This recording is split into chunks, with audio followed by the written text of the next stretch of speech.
एक एपी दे रखी है, तो गिवन एपी क्या है 3, 8, 13, 18 एंड टिल 78।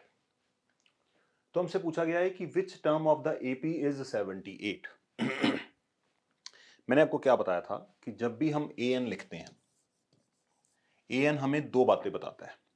एक तो बताता है क्या, सीट नंबर या टर्म नंबर बोल सकते हैं, कि जैसे ये A3 है तो 3 इसकी सीट नंबर को बता रहा है।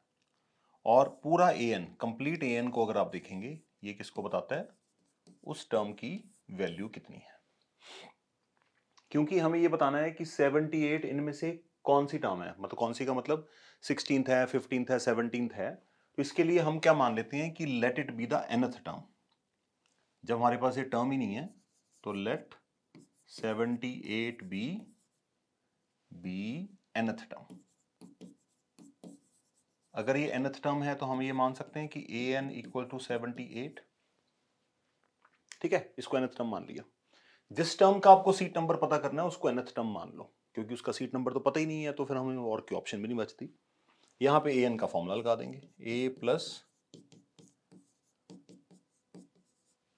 a कितना है हमारे पास, फर्स्ट टर्म है 3, n माइनस 1 और d कितना है 8 माइनस 3 करेंगे तो आपके पास आएगा 5, 78, 3 उधर जाके माइनस होगा। अब आपके पास दो ऑप्शंस हैं, या तो आप 5 इधर सीधा ही डिवाइड करा दीजिए या इस ब्रैकेट को ओपन कर लीजिए। मैं 5 सीधा ही डिवाइड कराऊंगा, तो 5 इधर मल्टीप्लाई हो रहा है, उधर जाके डिवाइड होगा तो 15।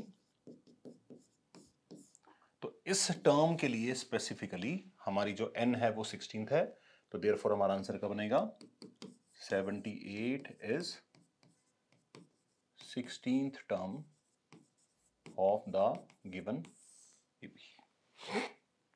अब क्योंकि 78 लास्ट टर्म है, तो अगर आपके पास लास्ट टर्म हमने 78 को मान लिया, तो अगर 78 तक एपी की टर्म्स को काउंट करना हो, तो क्योंकि लास्ट टर्म 16th है, इसका मतलब देयर वुड बी 16 टर्म्स। तो इस क्वेश्चन को एक और फॉर्मेट में भी समझने की